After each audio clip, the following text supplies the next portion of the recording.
And the day came when the Son of Man would be betrayed by one of his close friends. Jesus' heart was crippled with the announcement that his own friend would sell him for 30 silver coins, handing him over to those who conspired against him. On that same night, all of Jesus' friends were going to go their own way, just like sheep scattered from a flock. But one of Jesus' closest friends promised to always stand by him. However, in the early hours before the sun had risen, a cockerel crowed for the third time. And this same friend had already denied him 3 times. He denied ever having known Jesus or to have ever seen him before.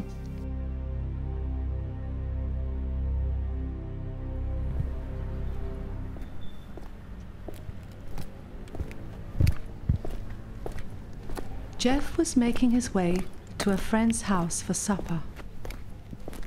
He was hoping to enjoy a good meal and chill out with his friends. Lately, though, not even being amongst friends could fill the empty void that had taken over his life. It all stemmed from being betrayed by his longtime friend, Jude. He had trusted him with his business and finances, and now he had nothing. Everything was gone, except for the memories and the unrelenting injustice of it all, even made sleeping an impossible task.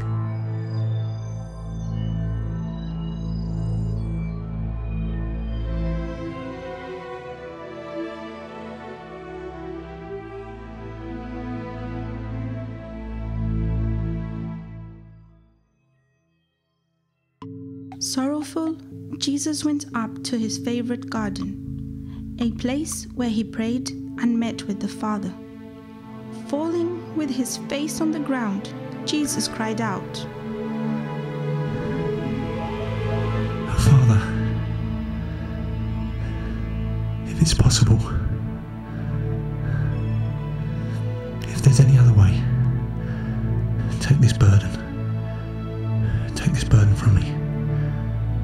Yet, not as I wish, but as you, my Father,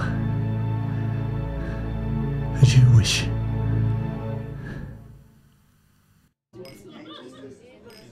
Dinner was good, and thankfully so was the company, but after a while he made his excuses and left, and needing to be alone, he took the scenic route through the gardens.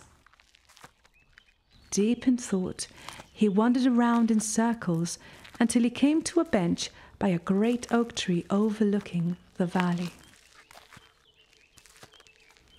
There he sat for what seemed like ages, and his memories took him back to his childhood with his mother. In this same park, under this same oak, on this same bench, the view had seemed more pleasant. But then, everything did when Mum was around. She was such a wonderful woman. Oh, how she loved the Lord. She was always telling him about how much God loved him and that he had sent his only son Jesus to pay for every sin and to bridge the gap between God and man. But he had always struggled with the gospel. It just seemed too good to be true. But what if it was true? What if God did love him that much? His life had fallen apart completely. He was clutching at straws, trying to stay afloat in a world that didn't offer any sympathy or warmth. Betrayal taunted him, and the memory of it made bile rise up in his throat. He had trusted Jude, and now he had nothing.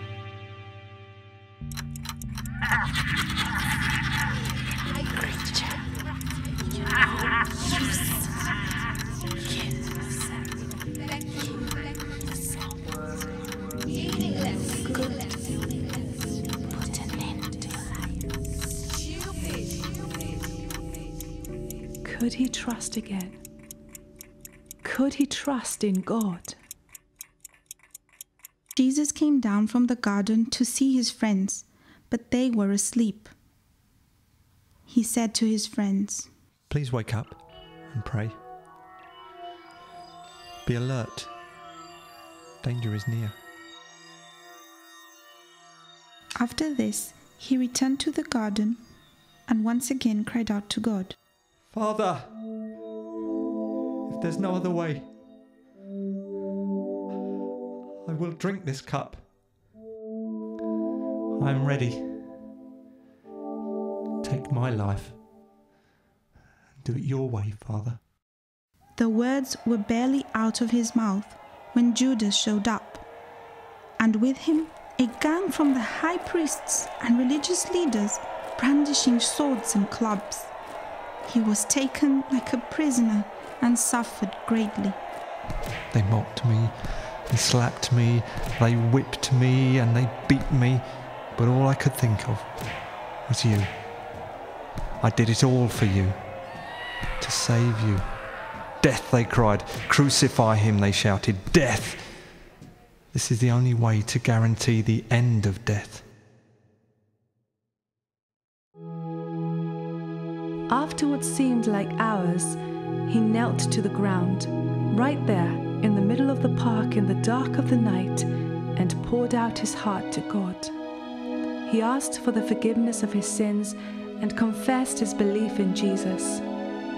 In tears, totally undone, he surrendered his broken life to God. I have forgiven you, My beloved, I am your strength. you please Don't be afraid, I am with you. I will make a way for you. You are loved.